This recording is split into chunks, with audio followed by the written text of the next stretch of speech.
in the Meadowlands, and Trump, the Miami Dolphins have the Jets exactly where they want them. They trail, and of course we've witnessed so many meltdowns by the Jets in the second half during the course of the season, and they seem to be transforming into that team as they Miami took that drive in the closing seconds of the opening half. Yeah, that last drive in the first half, that's one of the strangest I think I've ever seen. There were two fourth down attempts that were converted on penalty. There was a penalty in the end zone, all on the Jets. So 15 plays finally. The Miami Dolphins go just under 60 yards to score. That's about as deliberate a drive as I've ever heard of. That was a marathon drive. Kirby Dardar takes the opening kickoff from Silvestri, and Miami will begin at the 27-yard line. Let's take a look at the Coors Light halftime statistics, and you see in time of possession Miami again with an advantage. Also big advantage in total yards, but they trail 14-7. Yeah, what's not accounted for in the total yards for the Jets is that fumble recovery by Hugh Douglas running for the touchdown. A turnover apiece. The first half of this game has been played like the last game of any season, where two teams, it means nothing, pretty sloppy. A listless Miami offense. Karim Abdul-Jabbar gets the first carry. Well, let's get a report from the field from Len Berman. Len? All right, Dan, I talked to the two coaches at halftime. Jimmy Johnson is still stewing over that early turnover. He said it gave the Jets life. He said he's not worried about the second half. He said, we'll be okay. As for the Jets, Rich Kotite is happy with his defense, says he has to stop him in this series. I asked him if he had any personal thoughts walking onto the field for the last time as Jets coach. He said, I want to win the damn game. Those are my personal thoughts. All right, thank you, Len. 2nd and 8. Fred Barnett can't get a hold of the Marino pass. Following up on what Len Berman just said, that remember when we were talking to Richie yesterday, he said this game is not about me, it is about beating the Miami Dolphins. And actually Jumbo Elliott told us Richie's held up rather well under all of this pressure over the last season, and he's a man. He's taking it like a man. Something interesting Jumbo Elliott also said about Richie Kotite. We'll get to that after this play. 3rd down for Marino out of the shotgun. Steps up. O.J. McDuffie, the intended receiver, almost picked off by Aaron Glenn. But Jumbo Elliott was telling us that as far as preparation went, there was just as much preparation this year on this Jets team as he had on the Super Bowl championship team on the Giants. And he was with him. McDuffie is complaining about his jersey being hauled, and he has a legitimate complaint. Glenn almost undressed him, certainly exposed his shoulder pad. No flag. 4th down. Aaron, you can't keep trying to get away with that. So John Kidd in for his 4th punt. Lands at the 20 and rolls out of bounds at the 16-yard line. Right back after this. Across from the Manhattan skyline in the Meadowlands. While we were away, Jerry Markbright indicated a holding call against the Jets' Hugh Douglas, so that takes the ball back half the distance to the goal line. So Foley and the Jets take over from the 8-yard line in their opening series of the second half, leading 14-7. Adrian Murrell gets the call first and doesn't get much of anything.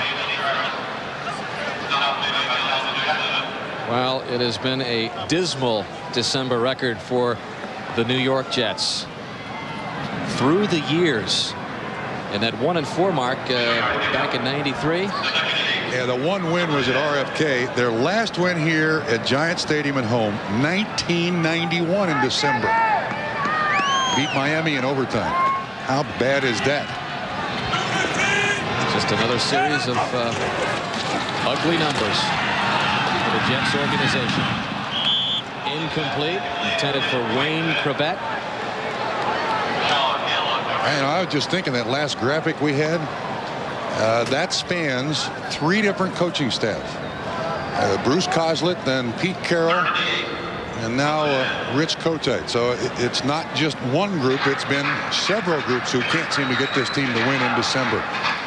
Conversely, Miami historically has had a great December record.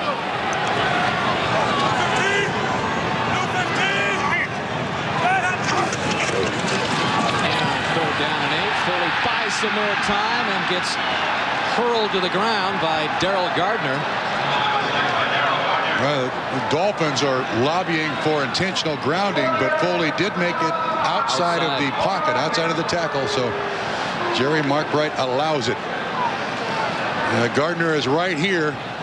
This big rookie that Jimmy Johnson drafted, and a lot of people kind of raised their eyebrows. Jimmy Johnson believes is going to be one of those big butts you're looking for up there in the middle of your defensive line, and eventually is going to be a heck of a run stopper and a great player. Not a good start at all for the Jets in the second half. Johnson's punt taken by McDuffie, shakes a couple of Jet defenders and is still on his feet, fumbles the ball, and it bounces up right to him. And Miami has excellent field position at the 32 or 33, although a flag has come in after the 18-yard return by McDuffie. 42-yard punt by Hansen. That's against the kicking team. Ineligible receiver downfield on the kick. Number 59. Kicking team. Penalty is declined. First down. Timeout. So, official timeout on the field. Miami with good field position at the Jet 33. Welcome back. Miami with a 1st and 10 after McDuffie was able to recover his own fumble, which was stripped by Fred Baxter. They trailed 14-7. Good play action by Marino. Heading for the end zone, and a good catch by Barnett for the touchdown. What a throw. Delivered on the money to Barnett, 33 yards. Now the beauty of this, you're going to see the catch take place up here at the top of the screen, but watch, Barnett is covered. I mean, there's a man inside, there's a man outside, but Marino with just the right arc on that football. That is vintage Dan Marino. Right, he threaded it around Coleman and Zomalt, who were with Barnett. But Barnett's got his 3rd touchdown of the season, and the Miami Dolphins have tied it up in a hurry. Let me tell you another thing about this pass. This is an important pass because I have noticed watching Miami on tape that Marino has not been throwing to covered receivers. And when the Marks brothers were there, here's Barnett running the pattern. When the Marks brothers were there, Clayton and Duper, he used to throw to covered receivers all the time. He has faith that Barnett will get by these guys, puts it right on the money. Neither defender can do anything.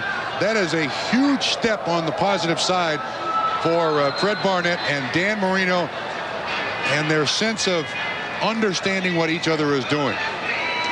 This guy is going to be a major contributor to the Dolphins next year, and he never ceases to amaze me, number 13. He just has that sense of how much arc to put on it and what receivers to have faith in. And look at that winning percentage with him. And when he's hurt, is there any doubt that he has been the franchise for Miami since 1984 when he officially took over? The draft. He'll be 36 years old when they start the season next year, and Marino and Jimmy Johnson say there's 2-3 years more in Marino's Hall of Fame arm. They hope to get him a Super Bowl championship before his career is all said and done. Alex Van Dyke breaks one out for the Jets. Good return of the Nedney kickoff, 28 yards. Well, tonight on Dateline, stress. We all know it. We all feel it. The pressures of everyday life can drive you over the edge. But if you're stressed out, don't panic. Help is on the way. Dateline has the latest ways to cope tonight on an all-new Dateline NBC. And that man there is, I guess, experiencing some stress all season long. Rich Kotite. But his team in it again in the second half here. And starting with good field position. Glenn Foley to throw on 1st down over the middle, complete at the Dolphin 45 to Keyshawn Johnson. And that is his first reception of the game, and it comes with 12:30 left in the 3rd. He's getting an awful lot of attention from defenses. You see 60 catches so far. Terry Glenn had a huge game on this field yesterday for the New England Patriots. I think Keyshawn is going to be a primetime player for the New York Jets. He's got a lot to learn, but he's learning it quickly. In the slot. Foley won't go to him. He'll go to Murrell in the flats. Murrell breaks loose inside the 40-yard line. To the 39, Sean Wooden brought him down. Nice move. And Wooden had his hands full out there, trying to make a one-on-one tackle against Murrell. Again, 71 catches last year. It wasn't really the feature back. And this year he is the feature back. He kind of taking a look at himself on the Jumbotron here in Giant Stadium. How do I look? Well, that's how the rest of the scores around the NFL look to the moment. Steelers go back over the Panthers. Murrell looking for the first down marker, has it. Finally brought down at the 33-yard line. One thing that's been consistent in this game is that the Dolphins up front have not tackled well. You're going to see a little hitch step and then back this way. Murrell makes a nice move. Looks like Entman kind of reaches out there, number 94, and another good move. Gets by Buckley. Buckley's shoulder tackling. I mean, there is this overwhelming sense of a player in the last game of the season. I don't want to end this game with surgery impending following the season, so they kind of protect themselves a little bit. First down, Keyshawn Johnson, second catch of the game, good for another Jet first down to the 11. 20-yard gain by Keyshawn Johnson, who has already set Jet rookie records in receiving yards and 8 receiving touchdowns. Sean Hill was the man in coverage. Just a little shallow cross again, and I think throughout his career, this is going to be the role that Keyshawn is going to have to play. Catch the ball on the inside and then the stuff down the sideline. Such a big, long, lanky, strong-handed receiver. Very confident. #1 pick of the Jets this season, with just 2 catches today as Murrell gets the carry. Yeah, Keyshawn's going to have some company next year, isn't he? Jets are going to get the #1 pick in the draft again. 2 years in a row. And very likable young man. Matter of fact, he has a group of kids, underprivileged kids, called Keys Kids, that he brings to the game every weekend. And yesterday he had a big Christmas party for them at a restaurant in Manhattan. It's hard to get mad at that young man. Yeah, he's a refreshing man to talk to. Definitely seems like he has an idea where he wants his career to go. How he'd like to turn around the Jets. Richie Anderson out of the backfield, incomplete. That'll bring up 3rd down. Yeah, we asked Keyshawn Johnson as we take a look first of all at the first pick again. First pick 2 years in a row. The Jets get it again for 97. Cincinnati had it a couple years in a row, a couple years ago. Yeah, they had Cincinnati took Dan Wilkinson, then Kajana Carter, and Tampa Bay took in '76 Leroy Soman, then Ricky Bell, and then Bo Jackson and Vinny Testaverde on succeeding years. So good talent there. Jets 3 of 8 on 3rd down. They need 9 on this one. And that was Kyle Brady who come up with a touchdown there. Sean Wooden nearly picked it off. That is Kyle Brady's first touchdown of the season. That astounds me. Wooden gambled and lost that one.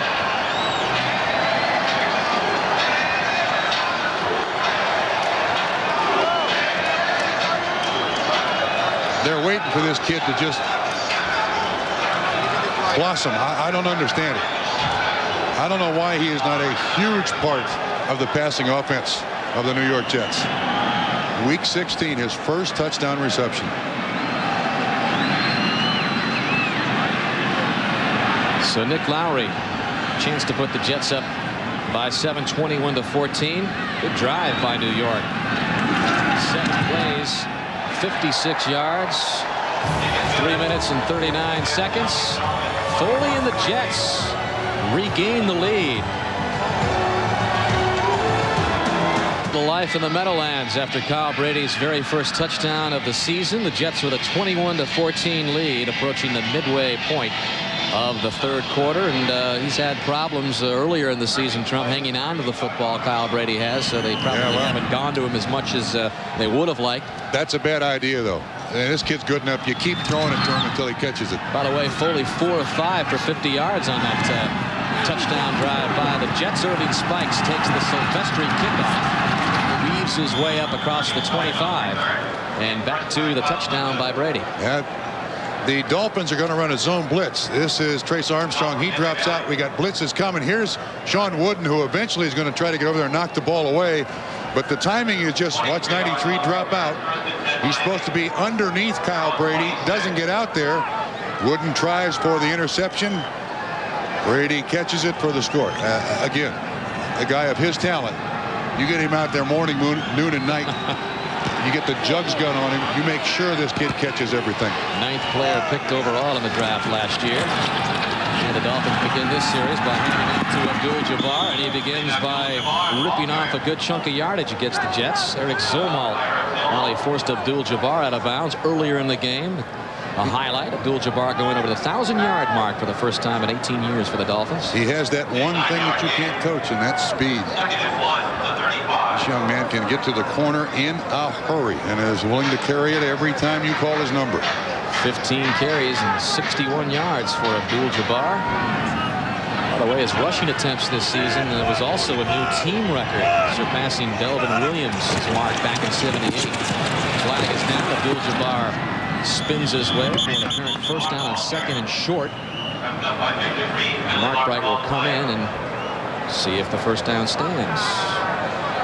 Offside defense. That's the second time that's happened today. Offside, number 56, defense, lined up in the neutral zone. Penalties decline. So the first down stands. The penalty on Rick Hamilton, who's filling in now for Chad Cascadden, who has left the game. The injury report on him, a sprained foot. So Hamilton has taken over for Cascadden at the linebacking spot. Call with a penalty, and the Dolphins with a first down that stands at the 42. Drayton. Marino has Drayton for the first down. And a flag comes in late on that play after a 14-yard reception by Drayton.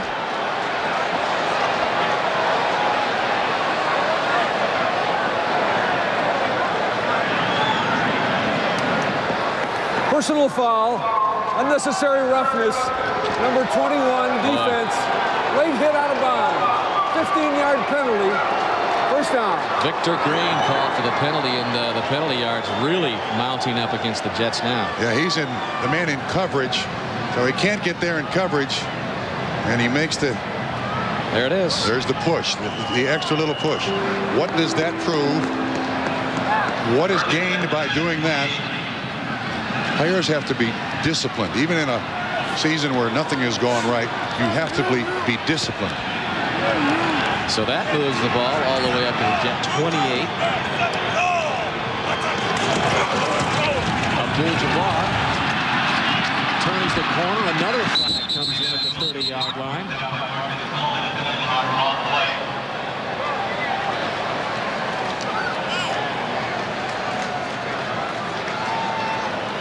Holding, number 36, offense, 10-yard penalty, first down. Good news for the Jets. That's not on them. It's on Stanley Pritchett. Holding call, blocking back for Miami. Yeah, he's the lead blocker, 36 blocking on 56. I don't know. What's the matter with that? I can't tell what happened there. It certainly looked like a pancake to me, but the penalty stands. And a look at the penalty yards mounting up for both teams. Pritchett, another rookie back there in the backfield for Jimmy Johnson, 4th-round pick at South Carolina.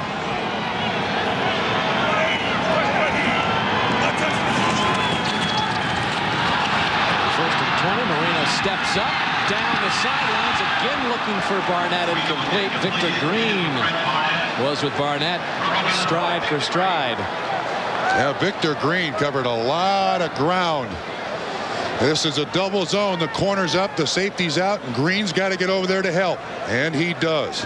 By the way, Victor Green is having a very good year For the Jets, Trump, he's got 7 tackles today. He came into the game 10 shy of breaking Kyle Clifton's team record of 199 tackles. So Green came in with 190 tackles this year.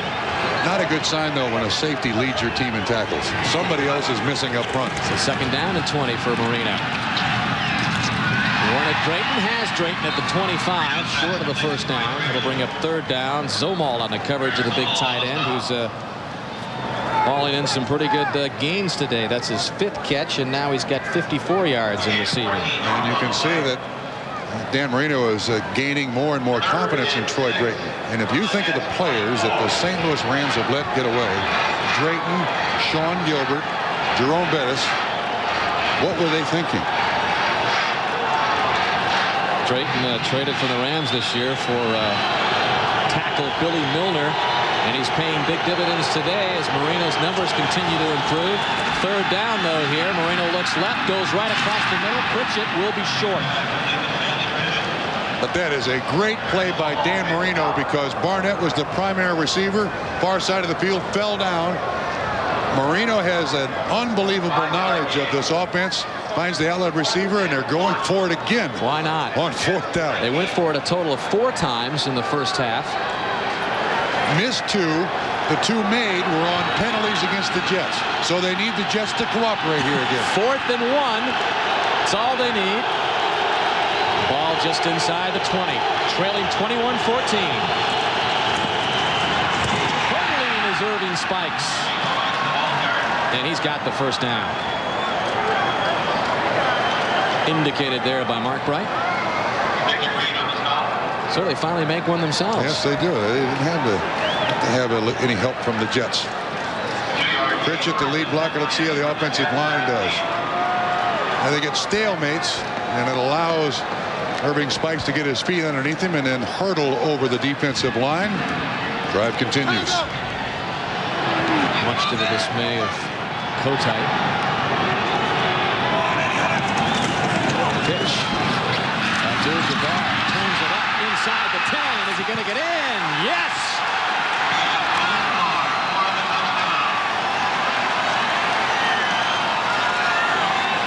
And 17 yards on that nice scamper by Abdul-Jabbar. Puts Johnson and the Dolphins again in a chance to tie it up with 5:15 left in the third. His 11th rushing touchdown of the year, and he should walk right over to O.J. McDuffie. O.J. McDuffie had a great crack block on that sweep right.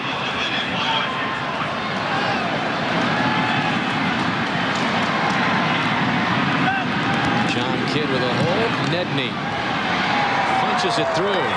8 plays, 74 yards for the Dolphins, and we're tied up again. Now the 11 touchdowns this season for the rookie out of UCLA ties the Dolphins' rookie mark. Ron Davenport set it back in 1985. It's also the longest touchdown run of the year for Miami. Nedney sending it down to Reggie Cobb. Across the 20 and the 25. Well, Houston had a little problem here with O.J. McDuffie as we take a look at the touchdown run, Trump. I mentioned the block by O.J. McDuffie. Yeah, he just absolutely creams Bobby Houston. They call that a pancake. And here you see the entire thing unfold. Brown pulls Pritchett out front. Drayton, 84, with a good block. Really no contact whatsoever until he's at the 2 or 3 yard line. Then Zomo tries to get him down, but that is a classic crack block by O.J. McDuffie. And Abdul-Jabbar showing signs of perhaps another 100-yard rushing game. Foley begins this series looking for Chrebet, incomplete. Jabbar has 17 carries for 85 yards, looking for his 4th 100-yard rushing effort of the season. And where has Chrebet been? We really haven't seen much of him. He dropped that punt. 2. Yeah, he dropped 2. That's right. Recovered 1. He has 1 catch on the day. For a guy with 81 catches on the season, you might think he'd be in the mix a little more, but second down and 10. On their own 27. Quick dropped by Foley, and juggling it before losing it is Tyrone Davis, the backup tight end to Brady. Well, everything was as planned.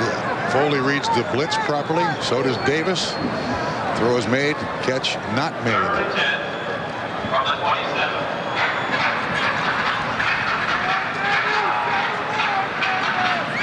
Numbers for Foley, no interceptions. Touchdown toss went to Brady. Faced with 3rd and long here.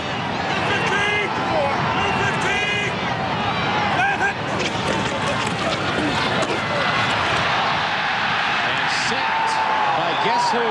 Trace Armstrong is 2nd of the game, 12th on the season. And that is a career-high sack total for Armstrong now in his 8th year. Top of the screen, Armstrong just gets around the offensive tackle. Mala wants to see Burton 75 in there to put pressure to help out if Trace Armstrong doesn't make the sack, but he does. 6.5 sacks in the last 3 games now for Armstrong, with a career-high now sack total at 12. And that backs Hansen up at his goal line. This is a low liner. O.J. McDuffie fields it on a hop at the 38. He'll go out of bounds at the 47. So Miami with excellent field position again after the 12-yard return and 48-yard punt. A flag has been thrown back at the 5-yard line. 15-yard return. The Dolphins holding on the Jets. The Holding number 84, kicking team, half the distance to the goal, and it will still be 4th down. Miami was coming after that punt. They were going to try to block that one, so.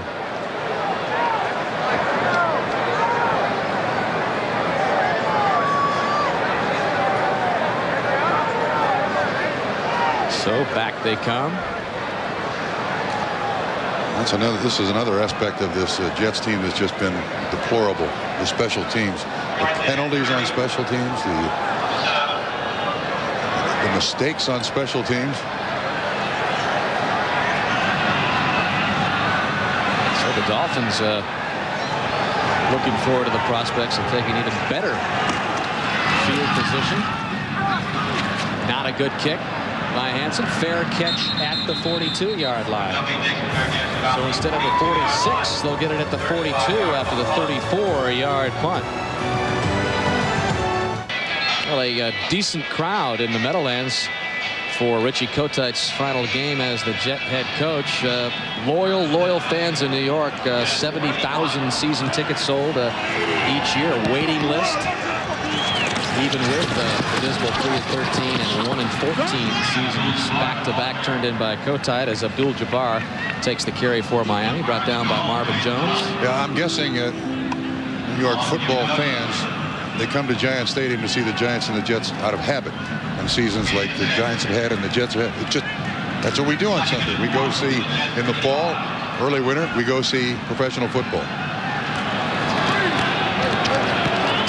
21, 2nd and 4 after the 6-yard gain by Abdul-Jabbar. He gets another chance, another 1st down. Down to the Jet 26. Rick Hamilton. Like all great running backs, the more you give him the ball, the bigger threat he is. Good down block by Drayton. Pritchett with a nice lead block. And his acceleration is just shocking. And he has his 4th 100-yard rushing game of the season, right at the 100 mark. 19 carries today for Abdul-Jabbar. Give it to him again. He's been getting some good games just inside the 20. Bobby Hamilton on the stop. And, you know, when you look back at Abdul-Jabbar gaining 1,000 yards, first time in 18 years the Dolphins have achieved that. Even though the running game isn't exactly where Jimmy Johnson wants it, that's a sign of the Johnson takeover in this regime. He's going to run the football, and a lot of the Dolphin fans have been a little impatient when he's stayed with the running game. He doesn't care. He does not care. I mean, I think Jimmy understands completely that when they went big time, all those fans have said, he's nuts. Why is he doing that? We'll say, hey, Jimmy, I was with you all the way, man. Drayton. Out of his reach. Yeah, the thing about Jimmy Johnson and the Miami Dolphins, I think he understood completely. Remember, this guy replaced Tom Landry in Miami, in Dallas, and he replaces Don Shula now in Miami. He knew that no matter what he did, he was going to be questioned by someone. But Johnson has his plan, his idea. He's the draft. He's all personnel moves. He's going to make any adjustment that he wants, offensively and defensively. And if they don't like it, they'll fire him. But he's not going to listen to criticism. 3rd down and 4. Remember, this drive began at the Jet 41. A little shovel there to Parmalee. And that'll be an incomplete pass. Just a little dink within 5 yards away was Parmalee from Marino. That'll bring up 4th down, and will Miami go for it? They send the kicker out. This is a hard pass not to catch. What did Parmalee do here? Took his eyes off it, turned upfield too quickly. So this time Jimmy Johnson elects to attempt what will be a 38-yard field goal for Joe Nedney, who has been the NFL's most erratic field goal kicker this year. Just 17 of 28. Hold is good, and the kick is good. So Nedney hits from 38 yards out, and Miami regains the lead 24-21. Let's get another scoring update from Greg Gumbel. All right, Dan, at Cincinnati, the Bengals grabbed the 1-touchdown lead, but on the kickoff after the TD, Aaron Bailey of the Colts, 95 yards with the kickoff return to pull the Colts even again. Remember, the Colts fighting for a victory which would ensure for them hosting a playoff game. They're tied at 24 in the 4th quarter, Dan. All right, Greg, thank you very much.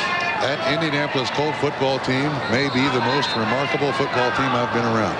They have no business with their injuries being in a situation where they can be in the playoffs. You know, here in the New York area, when a lot of the fans and even Kotite mentioned the tough year in injuries, all you have to do is take a look at the Indianapolis Colts, who have outdone anybody in the injury department in the NFL and still alive for a playoff. But frankly, Kotite has not used injuries as an excuse. Could have, chose not to. But I mean, you got to put a separate page for the Indianapolis Colts and their success this season, even with the injuries. 2:14 left in the 3rd quarter. Nedney, who just gave the Dolphins a 3-point lead.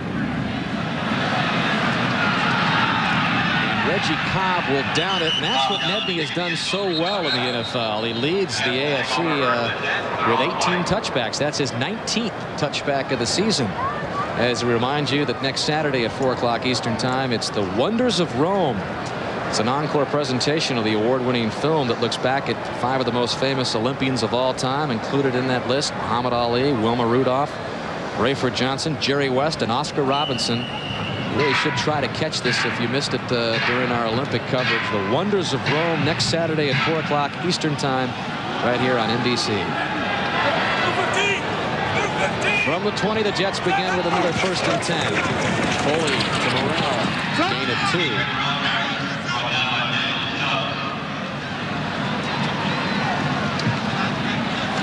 And a very quiet crowd here in the Meadowlands, almost sensing here we go again. Jet fold in the second half. Yep. Here we go again.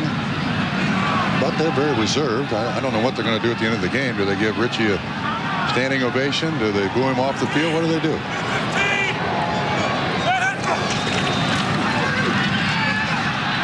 Foley will go down again, and this time it's number 96, Daniel Stubbs, who brings him down. The penalty markers flew in all around the apparent sack.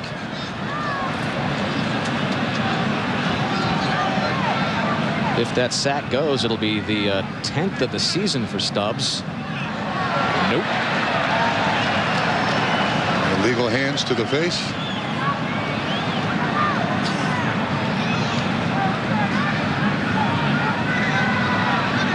Illegal hands to the face. number 95, defense.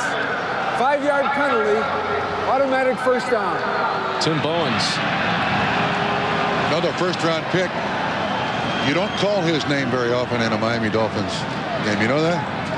I mean, Jimmy Johnson is happy with his performance. There's Bowens right there. Did, no question, got his hand up in the face of Matt O'Dwyer. But Bowens' name just doesn't come up. I mean, if we called his name before that. Wow. 94 NFL Defensive Rookie of the Year, #1 pick a couple of years ago. So the Jets get the first down.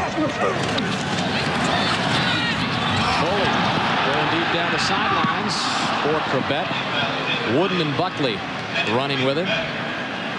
2nd down and 10. Interesting, we talked to Chrebet, and I said, what are you going to do in the offseason? He says, get away. Far away. And he wouldn't tell us where. No, he didn't want any newspapers. Nobody from the press. Leave me alone.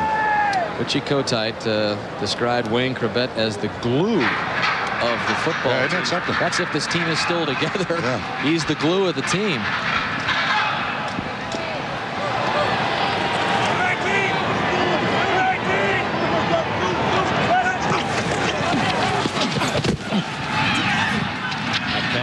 To Richie Anderson for a minimal gain. Dwight Hollier brings down Anderson. And 3rd and long for the Jets. Closing seconds of the 3rd quarter.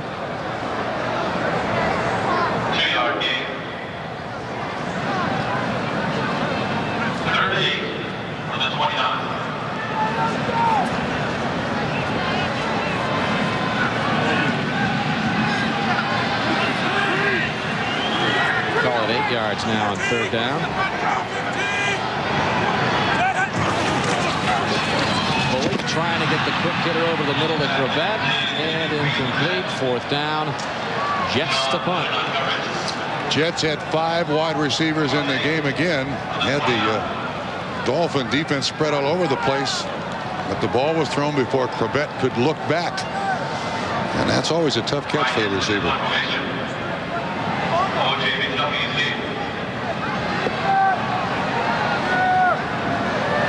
So Brian Hansen on to punt. And again McDuffie, this time at the 25. Miami has had good field position the last few series. McDuffie waves his hands for the fair catch. Taken at the 26-yard line. 45-yard punt by Brian Hansen. As we take a look at scores from around the country, that Indianapolis and Cincinnati game tied at 24. Jacksonville with a 2-point lead. The Jaguars can clinch a playoff berth with a win today, and either an Indianapolis loss or the Buffalo-Kansas City game not ending in a tie, which is highly unlikely. So the Colts with a chance.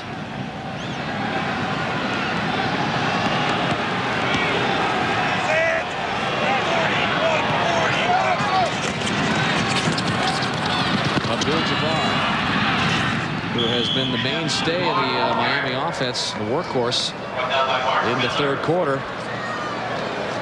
And that should be the final play of the 3rd. The Miami Dolphins in front 24-21. And we're right back to the Meadowlands after these messages from your local station.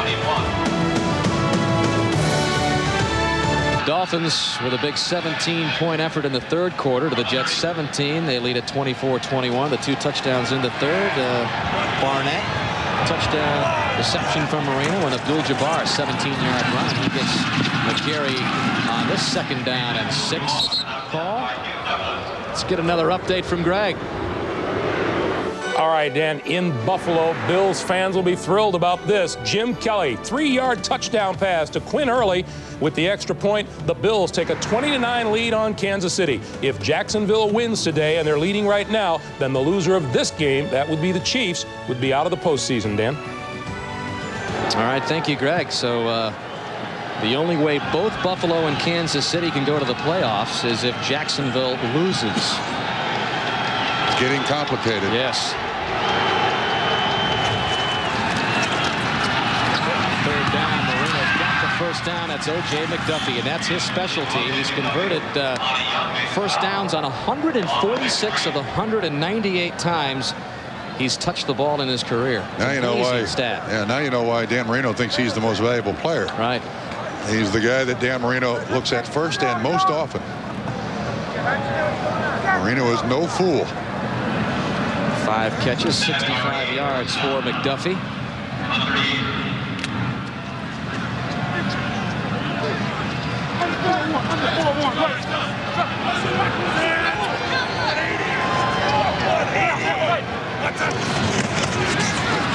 Irving Spikes gets a turn. Spikes close to midfield. Up to the 44.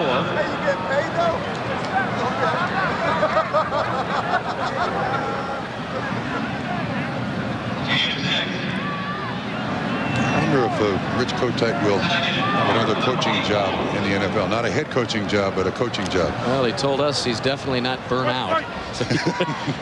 He sarcastically told us that yesterday morning. After stints with the Eagles and now the Jets. Who knows where Rich Kotite will land. He wants to stay in the game, wants to stay somewhere with a position in the NFL somewhere. Yeah, Rich, raised in this area. I said it was a dream to come here and coach the New York Jets, even as an assistant. Was the personal choice of Mr. Leon Hess. That's generally a great endorsement. Brooklyn native, played tight end for the New York Giants. Got what he called his dream job, the head coach of the New York Jets. He said, you know, not everybody can end up like Joe Torre in the New York area. Great story there. The manager of the world champion baseball Yankees. Kotite really the flip side of that. Stanley Pritchett on 3rd down makes the catch for the 1st down. That was a tough catch to make, and he still made it. And the Dolphins ran 2 picks and got away with both to spring Pritchett open. No flags, so it's going to be a 1st down. You're going to see 2 receivers coming in as Pritchett goes out, and those 2 receivers kind of get in the way of the defenders. Nice catch. Pritchett 30+ receptions this year. He had a 74-yard touchdown catch versus the Jets earlier this year. The longest in Dolphins history for a running back is Irving Spikes. Gets wrapped up by Marvin Jones. So the speculation will begin not only who will be the next head coach for the Jets, but who will the Jets take as the #1 pick for the 2nd year in a row. Yeah, that's a no-brainer as far as I'm concerned. Who is it? Well, I've seen Orlando Pace play, the offensive left tackle of the Ohio State Buckeyes. And even though he announced, I'm staying at Ohio State for 1 more year, that's not official yet. And if he's eligible, he is the only pick. If you got the 1st pick in the draft. I mean, he's your offensive left tackle for the next 12 or 15 years. Marino and it was McDuffie who couldn't hang on. Coleman almost had an interception. Let's get another scoring update from Greg. Hey, Dan, that's all they're doing in Cincinnati today. Jeff Blake, his 3rd touchdown pass of the afternoon. This one good for 8 yards to Tony McGee. It breaks a tie, puts the Bengals on top 31-24. Coming up on 4 minutes to play in the game, Dan. Bengals win there. They'd be 7-2 under Bruce Coslett. Didn't he used to coach here?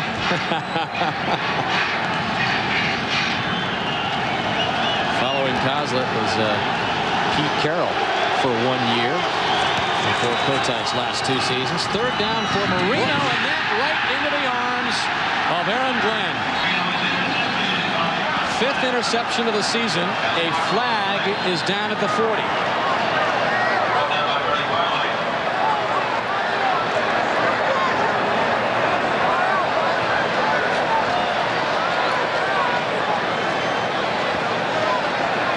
Holding number 31, defense. 5-yard penalty, automatic 1st down. Just when you think we've seen it all, another penalty delivers a devastating blow to the Jets. Yeah, well, Aaron Glenn is an aggressive corner. He likes a lot of contact. He's not the biggest of corners. And so the more bumps he can come up with, it's at right there in the middle. Oh, he grabbed his jersey. There's no question about that. Aaron Glenn can't complain a whole bunch. Now, if this team is 14-1, Aaron Glenn doesn't do that. At 1-14, you do that. Hope you get away with it.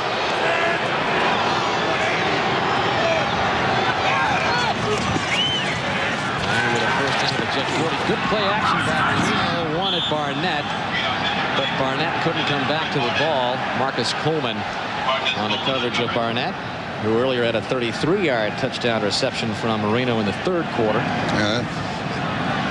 We watched the Giants in New England play here in Giant Stadium yesterday. The turf appeared to be very slippery. It is again today, which is unusual for AstroTurf. This is relatively new AstroTurf.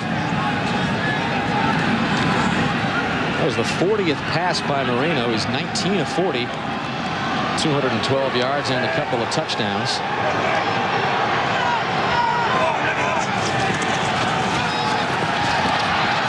Has plenty of time, and that one almost picked off, intended for McDuffie. Marvin Jones had his hands on it. Another penalty against the Dolphins, holding.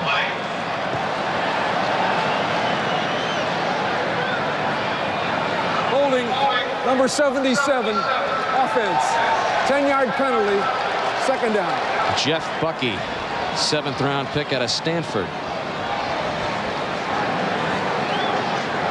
Someone should remind these players that when there is a penalty, it does stop the clock. Bucky is playing guard. He's normally a tackle, but he's in at guard.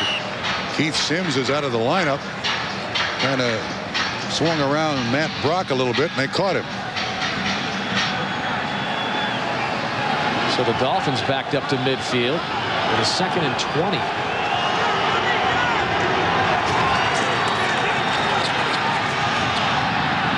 Hill wide open. He's in.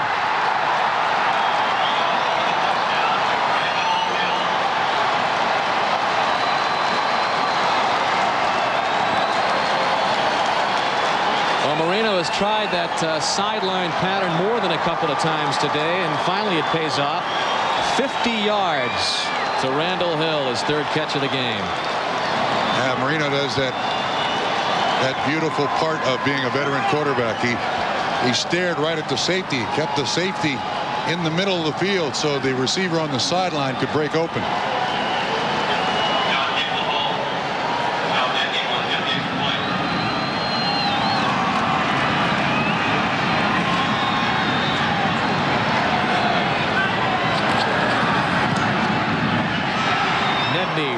Through the middle on the point after, and the Dolphins beginning to pull away. 31-21. Marino on the mark again. Back in the Meadowlands, the Miami Dolphins with a 10-point lead, 31-21 on Dan Marino's 64th career touchdown pass against the Jets. That's a career for some. Touchdown pass.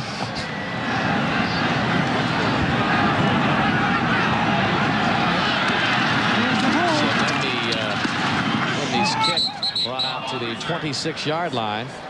And we'll be right back with Miami in control.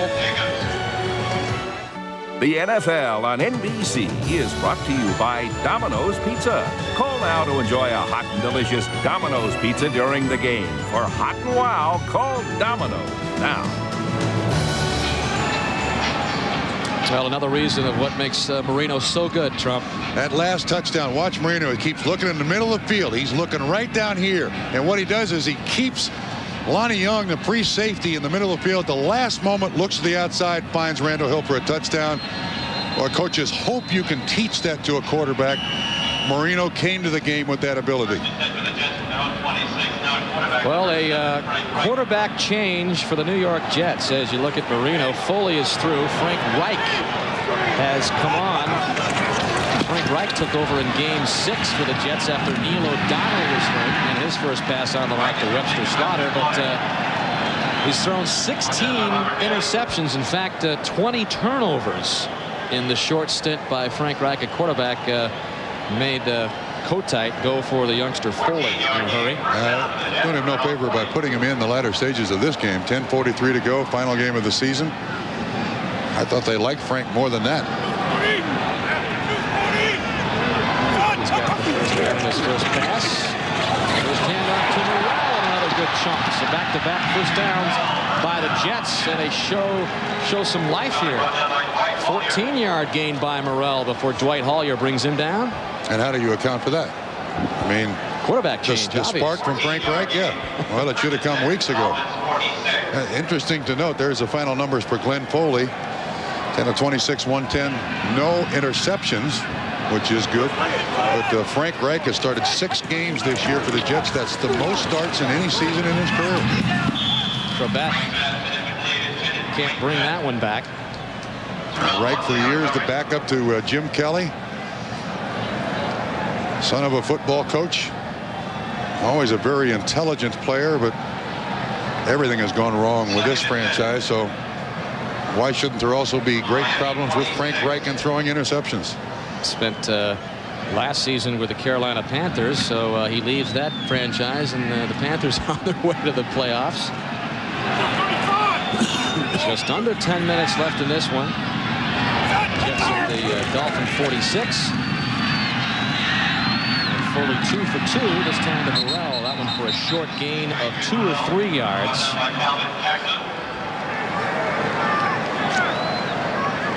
Well, it is a final at Rich Stadium in Buffalo. The Bills over the Kansas City Chiefs by a final of 20-9. So that means the Buffalo Bills in the playoffs. And the only way that the Kansas City Chiefs can make it to postseason is if Jacksonville loses. And at last look, the Jaguars had the lead on the Atlanta Falcons 19-17 with 5:39 to go. So if Jacksonville holds on, the Chiefs will be out of the playoffs for the first time in 6 seasons. So the Bills win the big one again. In Buffalo again. Yeah, we did that Chief Colt game last weekend. Yeah, I think when their starting quarterback got hurt, and the Chiefs had to rely on Steve Bono, really put them in a tough spot, because when Bono was taken out of the lineup, Bono was devastated, absolutely devastated. I mean, he had a 20-9 record as a starting quarterback for Kansas City, and they take him out. How quickly Kansas City has fallen, upset by the Colts in the first round of the playoffs last year. Big upset there, losing 10-7. And that one well over the head of Anderson. Flag comes in. It's going to be interference on the Jets. And obviously, if that's the case, it'll be declined. Pass interference, number 20, offense. Penalties decline. First down. Miami takes over on downs.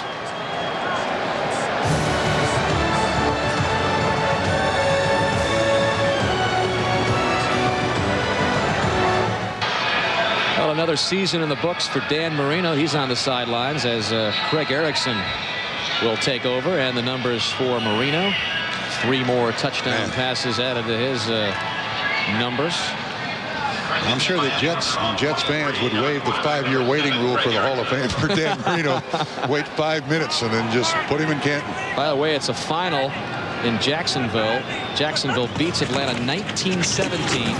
Abdul-Jabbar with a carry for Miami. So Jacksonville is in the playoffs along with the Carolina Panthers. That's 2 remarkable. second-year teams in the playoffs. As you take a look at the ticker, Buffalo win over Kansas City. The Chiefs out.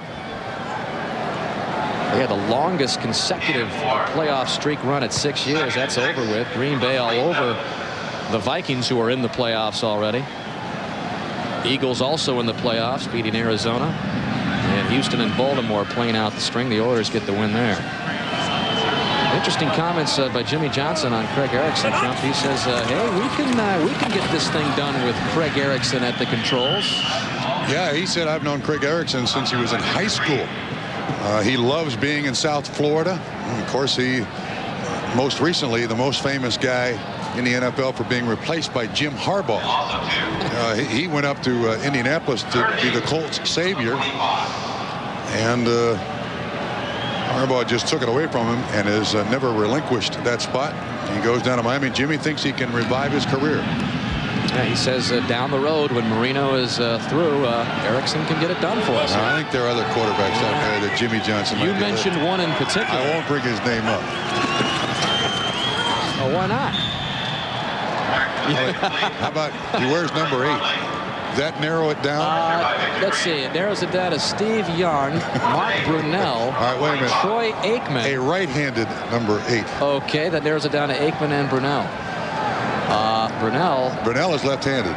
Oh, that's right. Brunell is left-handed. So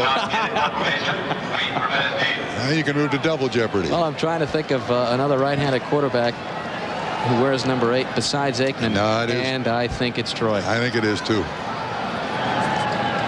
Jimmy had an interesting response, though, to your, well, not quite a suggestion, but comment, I guess. Chrebet takes it up to the 22-yard line. Well, Christmas Day on the way, and you can celebrate it with NBC Sports. A NBA Christmas doubleheader. Game 1, the Lakers and the Phoenix Suns, who have bounced back from an 0-13 start under Danny Ainge. Shaquille O'Neal and the Lakers take on the Suns. That begins at 6 o'clock Eastern time. And then the second game, boy, this is a good one. Detroit taking on the Chicago Bulls. Grant Hill and Michael Jordan battling it out in the second game of our NBA Christmas doubleheader. And you realize those 4 guys pictured right there, they could buy their own country.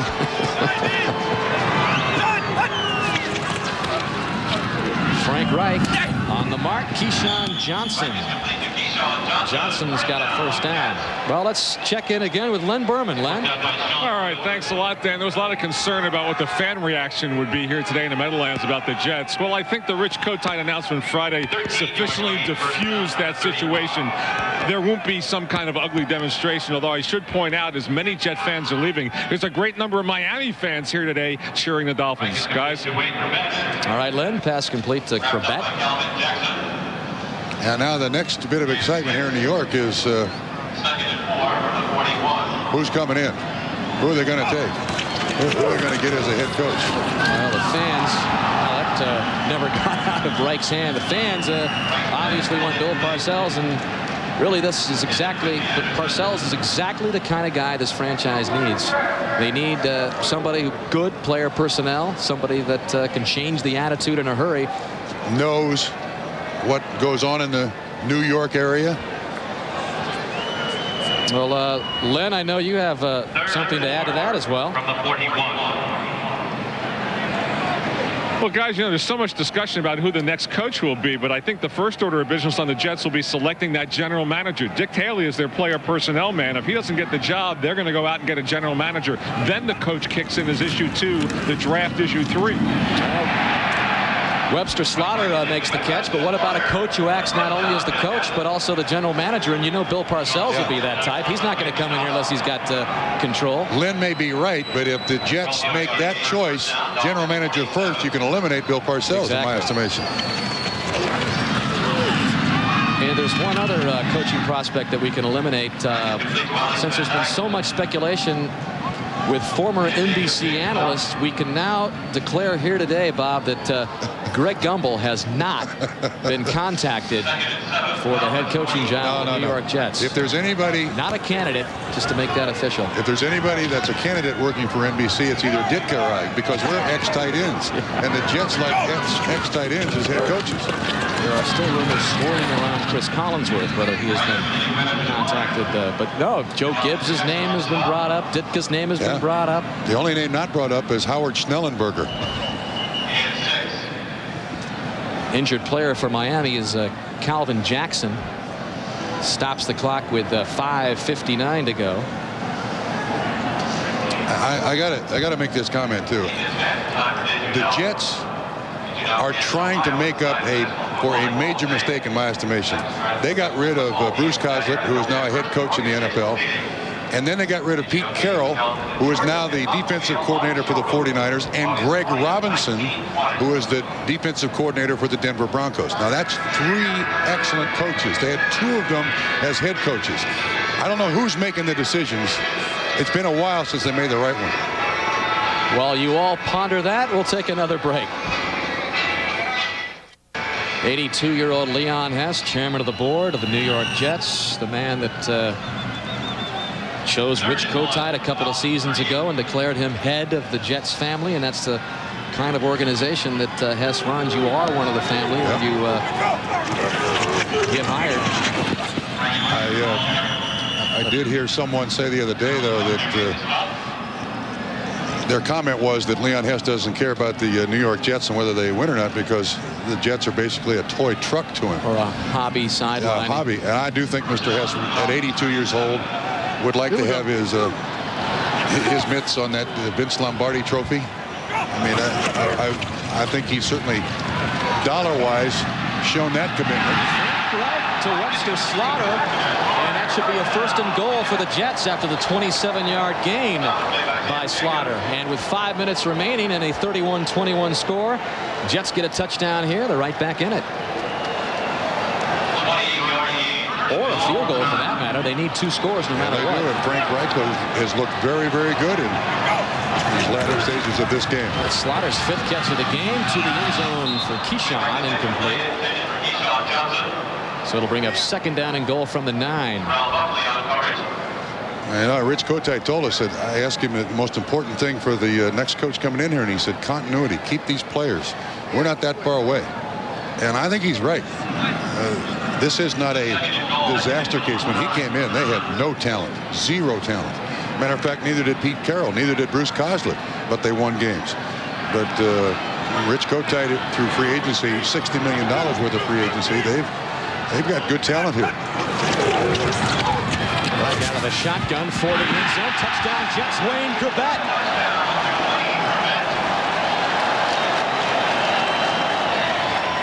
Need to find about 20 of that kid. Different sizes, different numbers, but find 20 Wayne Chrebets. You look at Wayne Chrebet, when you first meet him, you think he's an intern for the team. I mean, he's like, who is this guy? 3 catches, 29 yards for the former Hofstra Dutchman. And now the important point after. Well, look, Chrebet just gave the football to Richie Kotite. He did. How about that? Nice gesture. Nick Lowery to bring the Jets within 3 with 4:45 left. Watch from behind the offense. Reich with good protection, knows this offense, stands in there, always throwing the ball beautifully. Over Sean Wooden to Chrebet. Mr. Hess in his private box is happy, and this is a nice touch. Wayne Chrebet walks by head coach Rich Kotite. Kotite said, "You made the team 2 years ago." And Wayne gives him the ball. How about that? Yeah, when Kotite took over, Chrebet was the 13th wide receiver on the depth chart in camp. Worked his way up. Let me tell you, all this crap he's taken all season long, that little gesture means a whole bunch to Rich Kotite, because he wants to leave here well liked. So 4:45 left. Jets still with a chance.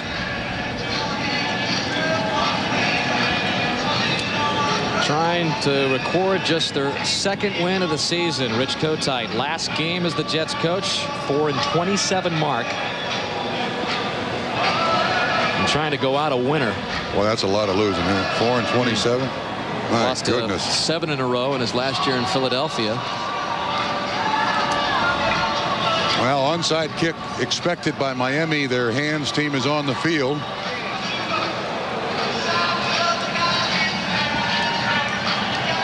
Silvestri tees it up.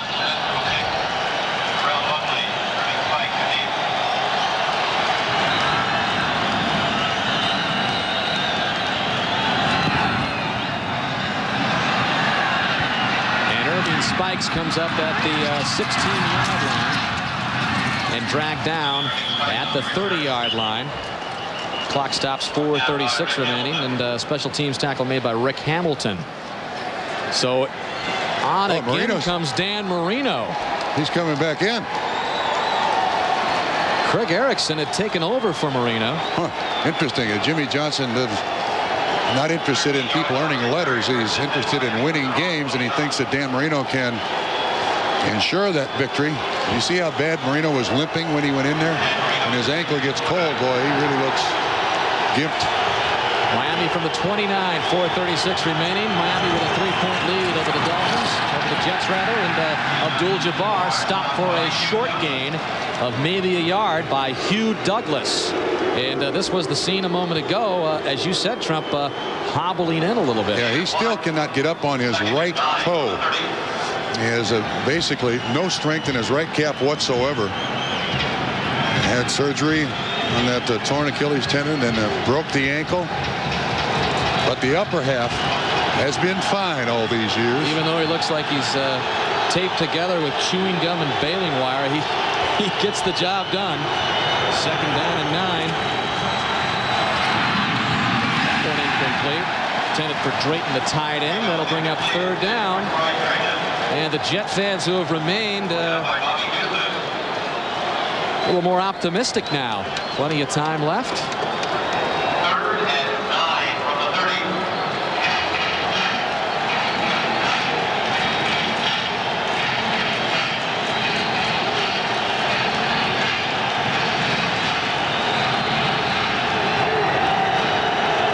As enthusiastic as ever. Miami just 4 of 15 on 3rd down conversions today. Marino buys that little bit of time, but he runs out in a hurry. Number 92, Bobby Hamilton, with a rare sack of Marino and Kotite. And the Jets call a timeout. And they do have a little bit to cheer about here in the Meadowlands. It could be interesting. So Miami set to punt. The Jets have 2 timeouts left. The Dolphins with all 3 of theirs in the second half.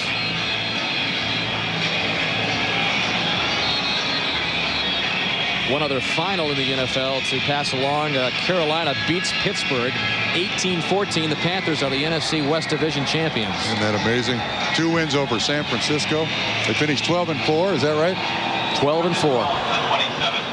Expansion's different than it used to be. Oh, I'll tell you, in 2 years you can get a team like that together and win a division title. John Kidd's punt, not very good.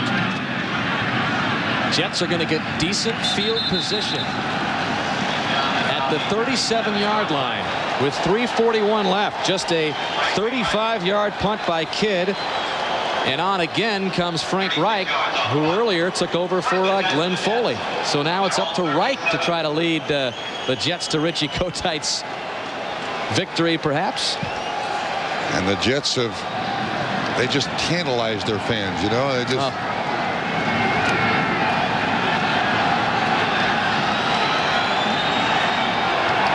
Four wide receivers. In fact, 5 wide receivers for Reich out of the shotgun. Complete. Chrebet breaks a tackle, fumbles a football, and the Dolphins have it.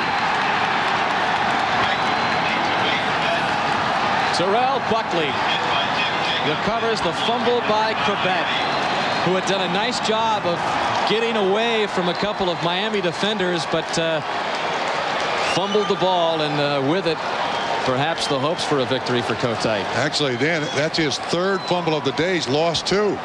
He was a delay out of the backfield. Buckley strips him along with Jackson, 34, and then Buckley recovers it. Miami ball. Does Marino go back in?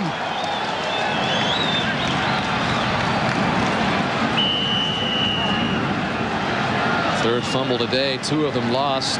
2 coming on his duty as a punt returner. Chrebet had the touchdown catch from Reich just a few moments ago to get the Jets within 3, but a key turnover there as the Dolphins take over from their own 49.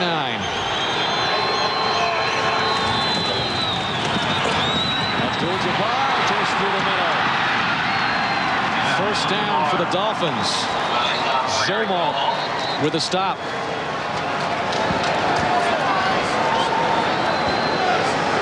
And a timeout called for the Jets. Speaking of timeouts, we're about to make it 0-4. So their last win at home in December 1991.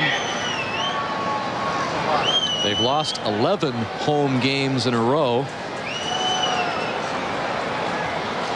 And if they lose, and it looks like they will, they'll be 0-8 this year at home.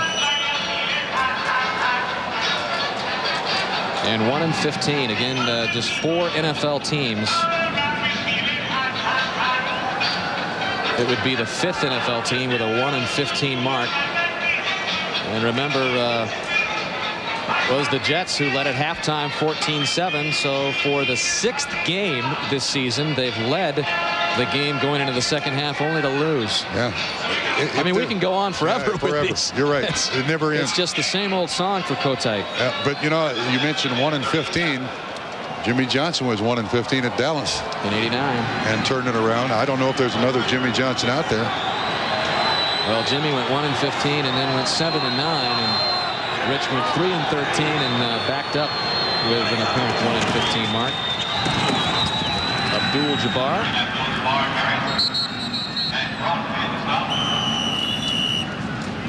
132 yards rushing for the rookie. That's his top mark of the season. He had 124 against the Jets the last time they played. Now 132. Well, on this pivotal Sunday, final regular season Sunday in the NFL, the Bills with a win over the Chiefs. They are in the playoffs. Kansas City stays home for the first time in 6 years. Cincinnati beats Indianapolis 31-24. And with the Jacksonville win over Atlanta, the Jaguars in the playoffs. Carolina, NFC West Division champions. 12-4. Unbelievable. How do you like Green Bay? The best in the NFC, in your opinion? I agree. I think whereas Denver's waiting for everybody. Not a bad football team. Rookie of the year from Houston, maybe Eddie George. And early in the game in Oakland, the Raiders and Seahawks. Raiders out to a 3-0 lead. And Mike White, apparently this will be his last game for the Oakland Raiders as head coach there. So a lot of movement around the league. Abdul-Jabbar adding to his total. 3-14 and counting in the Jets and Dolphins 96 season. Looks like Miami will be able to avoid the first losing season in Miami since '88. They'll end the year at 8-8. You get the feeling that Jimmy Johnson can't wait to implement phase 2 of the plan in '97. Yeah, I said, read in the paper he wants to see one of his boat floats. And then we start looking at talent for next year.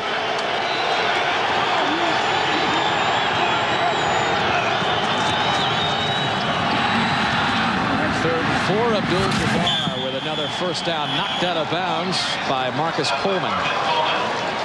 Yeah, remember the thing about the Miami Dolphins is they have 8 new coaches, an entirely new defense. They have 7 rookie starters.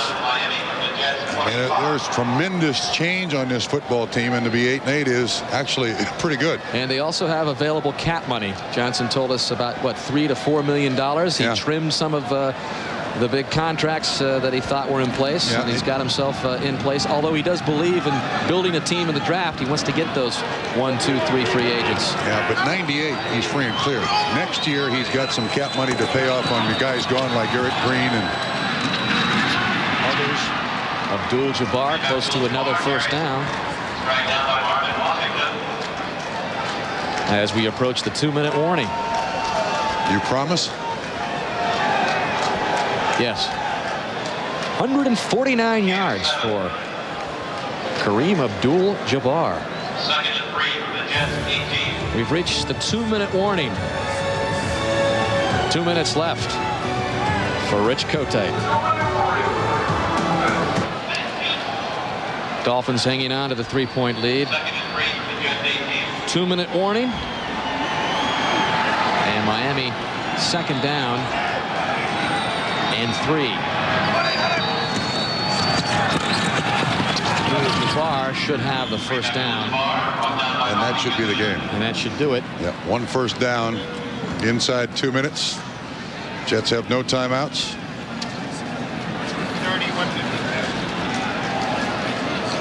A career high for Karim Abdul-Jabbar. Of course, career high means the best this season for the rookie. 152 yards. 102 of them came in the second half.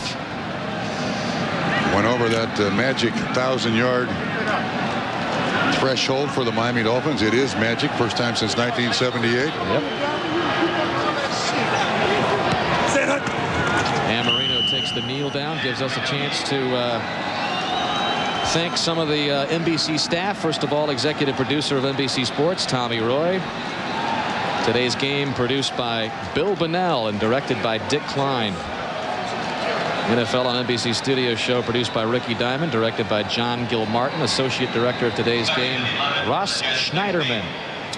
And the president of NBC Sports, Dick Ebersol. Our fine statistician here in the booth this afternoon, David Freed. Spotters Mike Alber and Frank Sirkowski. Want to be traded? It must be agonizing for Rich Kotite. Dream job with the New York Jets a couple of years ago, and ends with a 1-in-15 season. As the final seconds tick off, the final will be Miami 31 and the Jets 28.